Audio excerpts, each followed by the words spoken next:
1월 20일 아침 저희들에게 주신 하나님 말씀은 사사기 6장 25절로 32절까지 말씀입니다. 그날 밤에 여호와께서 기드온에게 이르시되 내 아버지에게 있는 수소 곧 7년 된 둘째 수소를 끌어오고 내 아버지에게 있는 바알의 제단을 헐며 그 곁에 아세라상을 찍고 또 이 산성 꼭대기에 내 하나님 여호와를 위하여 규례대로 한 제단을 쌓고 그 둘째 수소를 잡아 네가 찍은 아세라 나무로 번제를 드릴지니라 하시니라. 이에 기드온이 종 10사람을 데리고 여호와께서 그에게 말씀하신 대로 행하되 그의 아버지의 가문과 그 성읍 사람들을 두려워하므로 이 일을 감히 낮에 행하지 못하고 밤에 행하니라. 그 성읍 사람들이 아침에 일찍이 일어나 본즉 바알의 제단이 파괴되었으며 그 곁에 아세라가 찍혔고 새로 쌓은 제단 위에 그 둘째 수소를 드렸는지라. 서로 물어 이르되 이것이 누구의 소행인가 하고 그들이 캐어 물은 후에 이르되 요아스의 아들 기드온이 이를 행하였도다 하고 성읍 사람들이 요아스에게 이르되 네 아들을 끌어내라.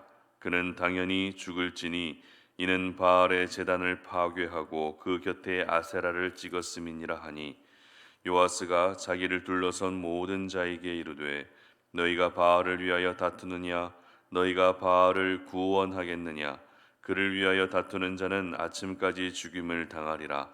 바알이 과연 신일진데 그의 제단을 파괴하였은즉 그가 자신을 위해 다툴 것이니라 하니라. 그날에 기드온을 여룻바알이라 불렀으니 이는 그가 바알의 제단을 파괴하였으므로 바알이 그와 더불어 다툴 것이라 함이었더라. 아멘. 하나님 역사의 또 하나의 축은 가정이다 라는 제목으로 말씀 전합니다. 건물이 지어질 때 그 건물마다 기둥이 있습니다. 요즘에는 건설 공법이 워낙에 좋아졌기 때문에 기둥이 보이지는 않지만 기둥의 기능을 하는 것들이 그 건물에는 반드시 있습니다. 여러분, 기둥이 무엇입니까? 기둥은 중심을 의미하는 것이죠. 그리고 그 중심은 축이라고도 표현할 수 있습니다. 그런데 건물이 지어질 때만 이 기둥, 축이 있는 것이 아니라 하나님의 나라가 확장되고 하나님의 역사가 나타나는 데에도 이 축, 중심이 있다는 것을 여러분 알고 계십니까? 크게 두 축에 의해서 하나님의 역사가 나타나게 되는데요. 그 두 축이란 바로 교회와 가정입니다. 교회는 하나님 나라의 모형이라고 할 만큼 이 땅 가운데에서 우리가 하나님의 나라를 가장 잘 경험할 수 있는 현장입니다. 그렇다면 가정은 어떨까요? 가정도 역시 우리가 하나님의 나라를 경험할 수 있는 현장으로서 비교하자면 작은 하나님의 나라 정도로 우리가 표현할 수 있을 것 같습니다. 따라서 이 교회와 가정은 그 규모에서는 차이가 나겠지만 본질적으로는 동일한 본질로 존재하는 공동체이고 기관인 것입니다. 그래서 하나님은 언제나 이 교회와 가정이라고 하는 두 축을 중심으로 하나님의 일을 이루어 가시는 것이죠. 계속해서 저희들은 기드온에 대해서 우리가 말씀을 묵상하게 되는데요. 오늘 본문을 통해서 먼저 기억해야 될 사실은 가정 공동체도 역시 하나님의 역사를 이루어가는 또 하나의 중요한 축이 된다는 사실을 우리는 먼저 기억할 수 있어야 하는 것입니다. 하나님은 교회만을 통해서 일하시는 것이 아니라 가정을 통해서도 일하신다는 사실을 기억해야 한다는 것이죠. 기드온은 오브라의 상수리 나무 아래에서 제단을 쌓고 여호와 샬롬이라고 하는 믿음의 고백을 올려드립니다. 이렇게 하나님이 주시는 평강으로 가득 차 있었던 기드온에게 하나님은 처음으로 명령하십니다. 하나님의 명령이 어떤 명령이었는가 하면 25절 말씀 보시기 바랍니다. 사사기 6장 25절 다 같이 한번 읽습니다. 그날 밤에 여호와께서 기드온에게 이르시되 내 아버지에게 있는 수소 곧 7년 된 둘째 숫소를 끌어오고 내 아버지에게 있는 바알의 제단을 헐며 그 곁에 아세라 상을 찍고 아멘. 바로 바알과 아세라 우상을 헐어버리라는 말씀이었습니다. 여러분, 우상을 제거하는 일은 하나님의 사람들이 가장 먼저 해야 될 일이죠. 우리가 우상을 제거하지 않고서는 하나님을 온전히 섬길 수 없습니다. 우상을 제거하지 않고서는 하나님께 온전히 집중할 수 없습니다. 미디안과의 전쟁은 영적 전쟁이었기 때문에 하나님은 기드온에게 이제 네가 사사로서의 사명을 감당함에 있어서 가장 먼저 해야 될 일은 우상을 제거하는 일이다라는 것을 말씀하시며, 그렇게 제단에 있는 모든 바알과 아세라 우상을 헐어버리라고 하셨던 것입니다. 그런데 오늘 저희들이 좀 집중해 봐야 할 부분은 기드온이 제거했던 바알과 아세라 우상이 어디에 있었는가 하는 부분을 조금 생각해 볼 수 있어야 됩니다. 이 바알과 아세라 우상이 어디에 있었죠? 25절 하반절 말씀을 다시 한번 보시기 바랍니다. 내 아버지에게 있는 바알의 제단을 헐며 그 곁에 아세라 상을 찍고, 이렇게 기록합니다. 어디에 있었다고요? 바로 아버지 집에 있던 바알과 아세라 상 찍었다는 것입니다. 그러면 기드온의 아버지는 우상을 섬기는 이방인이었을까요? 기드온의 아버지가 이방인이기 때문에 이스라엘의 다섯 번째 사사로 세워졌던 기드온 역시 이방인이었던 것입니까? 그렇지 않습니다. 기드온은 이스라엘 12지파 가운데서 므낫세 지파의 사람이었습니다. 그러면 기드온의 아버지인 요아스도 역시 므낫세 지파 사람이라는 것이 되겠죠. 그런데 기드온의 아버지는 하나님의 선택받은 백성임에도 불구하고 하나님이 아니라 바알과 아세라 우상을 섬기고 있었다라는 것을 저희들은 알게 되는 것입니다. 그런데 이보다 더욱더 안타까운 것이 무엇인가 하면, 이와 같은 모습이, 바알과 아세라를 섬기는 이와 같은 모습이 기드온의 아버지만의 모습이 아니었다는 것이죠. 하나님의 명령을 따라서 기드온은 아버지 집에 있던 바알과 아세라 우상을 모두 헐어버리게 됩니다. 그런데 이것을 알게 된 성읍 사람들이 보인 반응이 어떤 반응이었는가 하면 30절 말씀 보시기 바랍니다. 성읍 사람들이 요아스에게 이르되 내 아들을 끌어내라. 그는 당연히 죽을지니 이는 바알의 제단을 파괴하고 그 곁에 아세라를 찍었음이니라 하니. 자, 기드온은 그저 하나님의 명령을 따라서 우상을 제거한 것뿐입니다. 아니, 하나님이 명령하지 않으셨어도 선택받은 이스라엘 백성들의 삶 속에 스며들어와 있었던 우상을 제거하는 일은 당연히 해야 될 일입니다. 하지만 성읍 사람들은 어떻게 반응하고 있었습니까? 바알과 아세라 우상을 헐었다는 이유로 기드온을 죽이려 했다는 것입니다.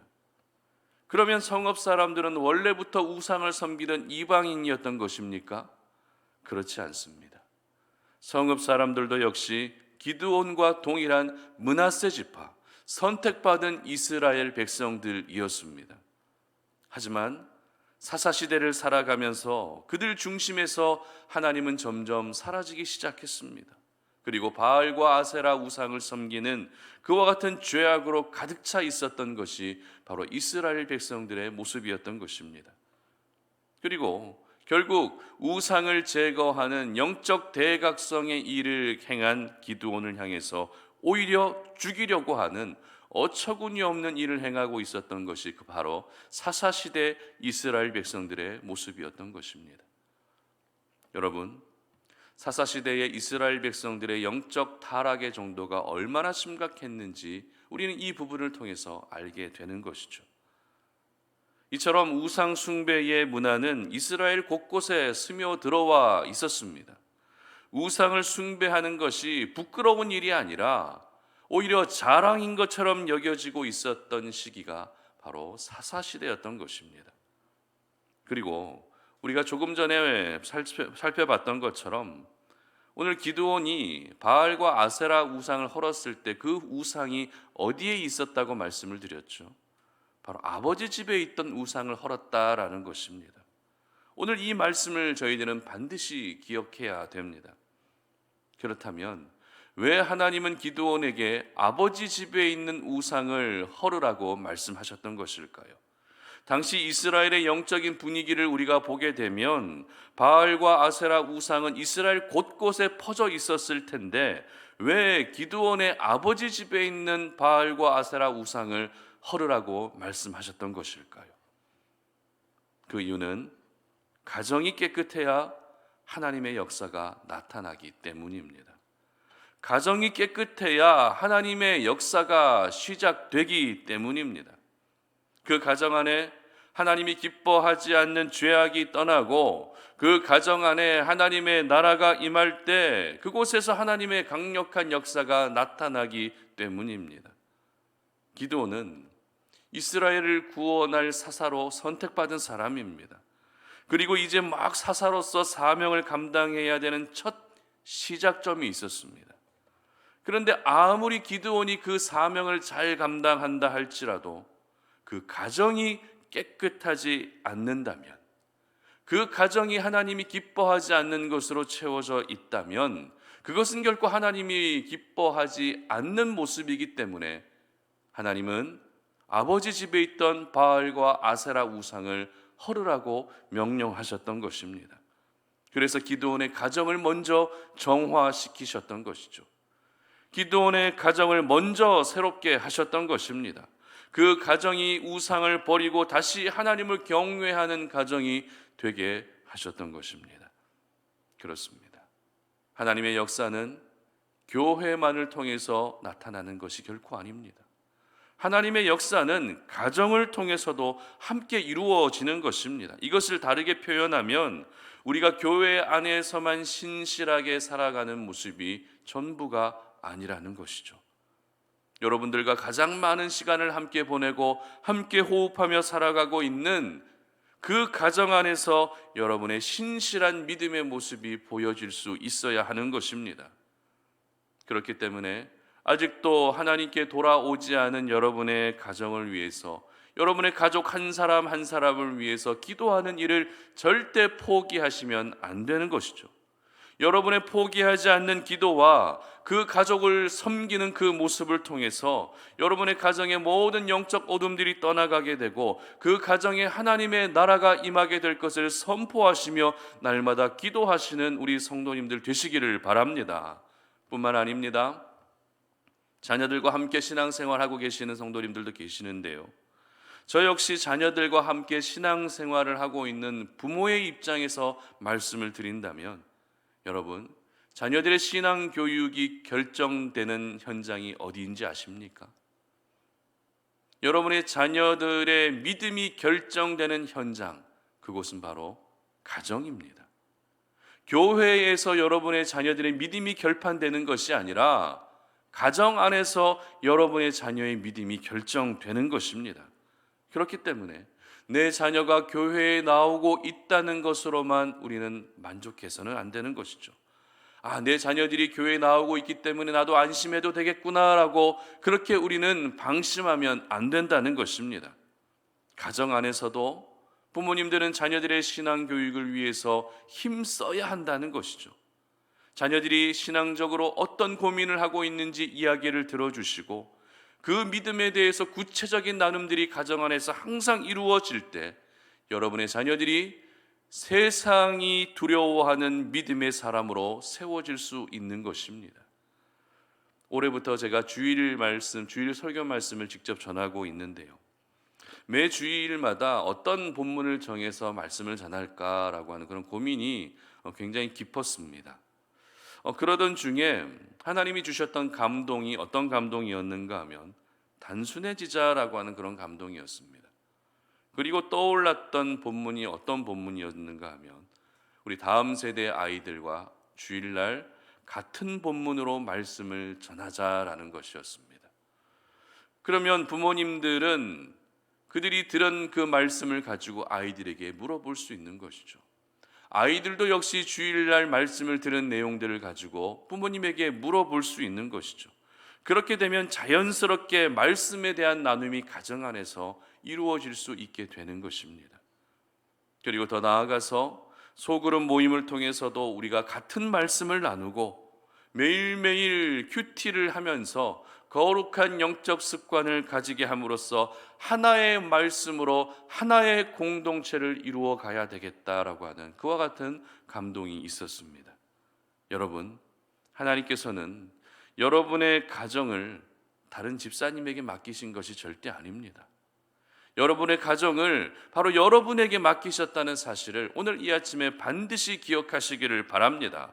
그러므로 혹시라도 우리 성도님들의 가정 가운데 하나님이 기뻐하지 않는 우상들이 있다면 그 우상을 모두 헐어버리셔야 됩니다. 물질의 우상이 있습니까? 아니면 불신의 우상이 있습니까? 아니면 게임과 오락의 우상이 있습니까? 아니면 무관심의 우상이 있습니까?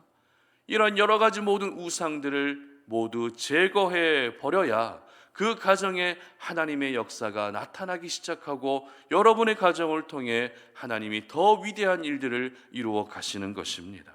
그러므로 오늘 기드온이 이스라엘을 구원할 사사로서의 사명을 감당하기 전에 가장 먼저 아버지 집에 있던 바알과 아세라상을 모두 헐어버리셨다는 사실을 기억하시면서 여러분의 가정 안에 있던 모든 우상도 헐어버리시고, 그래서 여러분의 가정을 통해 하나님이 놀라운 일들을 이루어 가시는 귀한 은혜를 경험하시기를 주님의 이름으로 축복합니다. 함께 기도하겠습니다. 하나님 아버지, 감사합니다. 오늘 이 아침에 우리가 주의 말씀 앞에서 우리의 모습을 돌아봅니다. 그 말씀을 붙들고 하나님이 허락하신 이 하루를 시작합니다. 하나님은 언제나 교회와 가정이라고 하는 그 두 축을 중심으로 하나님의 일들을 펼쳐나가신다는 사실을 기억합니다. 하나님께서는 저희들에게 가정을 다 맡기셨습니다. 하나님, 내 가정이 하나님이 기뻐하시는 가정이 될 수 있도록 더욱더 기도하게 하시고 무릎 꿇게 하시고 하나님의 마음을 가지고 섬길 수 있도록 도와주시옵소서. 혹여라도 내 가정 가운데 하나님이 기뻐하지 않는 여러 가지 우상들이 있다면 그 모든 우상들을 헐어버리게 하시고 제거할 수 있도록 도와주시기를 원합니다. 그래서 우리의 가정에 하나님의 나라가 임할 수 있게 하여 주시옵소서.